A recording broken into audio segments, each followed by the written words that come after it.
The mission of the Sierra Institute has been to improve the lives and well-being of people living in rural forest communities and the landscapes on which they depend. The Dixie Fire burned about 1 million acres, much of it at high severity over the course of about 2.5 months.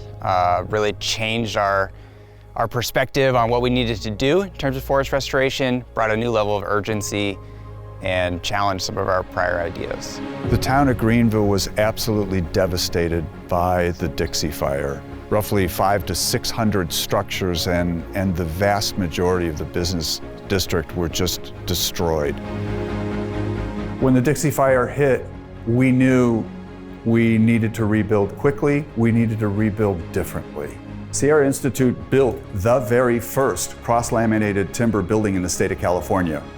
From that, we've moved on to the houses, and we learned how to build more complex structures, and that led us to the roundhouse.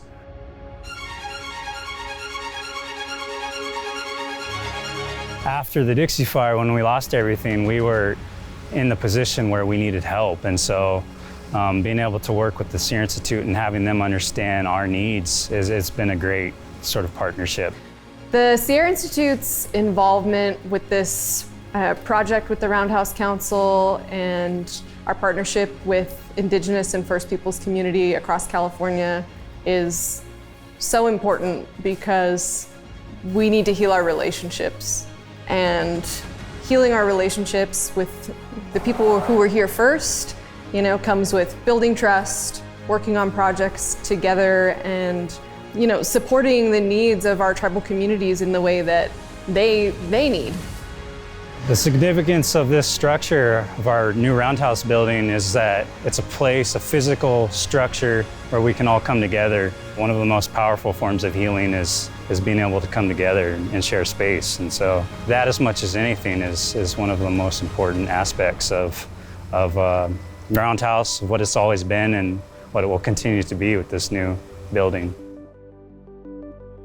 The Dixie Fire burned 100,000 acres in a single night. So going to scale really means, working at the scale that wildfires move and kind of impact the landscape.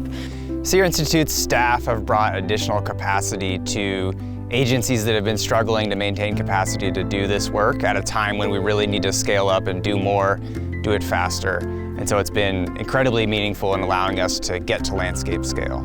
So some of the Sierra Institute's field crews are marking trees for harvest as part of forest restoration. Other crews are preparing fire line for the use of prescribed fire. Other crews are doing wildlife surveys or botany surveys to ensure that we have the appropriate resource protection measures in place.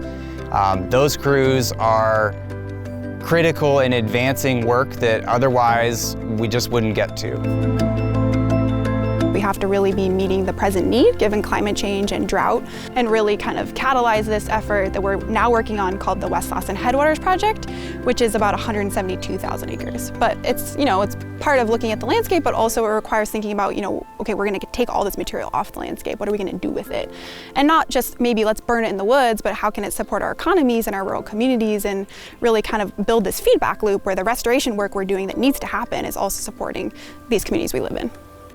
We've relied on enormous subsidy to restore landscapes. We need the businesses that through the process of being businesses are employing people, helping communities, but then also simultaneously improving landscapes by the use of those products, and doing so in a sustainable, thoughtful, environmentally sound way. One of the ways we're actually piloting a regenerative economy is through the creation of businesses at our wood utilization campus. We're working towards planning 300,000 acres worth of restoration work right now, and that can directly feed into our small-scale sawmill, which can then directly feed into a CLT facility, and then hopefully start to rebuild towns like Greenville, which we've been doing, but also other towns that burn like Indian Falls and Warner Valley and Canyon Dam. We talk a lot about post-Dixie, but it's really like the time between fires, because there's going to be another fire, and we need to think about what really the system is to move things like, products to things like CLT to then rebuild communities. I think in the future we hope to see that there are treatments on the landscape that allow us to live with fire, so that when we have wildfire events, it's not a catastrophic, life-threatening event. It can take a more natural role in the ecosystem. It's a natural disturbance that these forests evolved with for thousands of years, and we want to help restore a condition in the forest that can support that process on the landscape.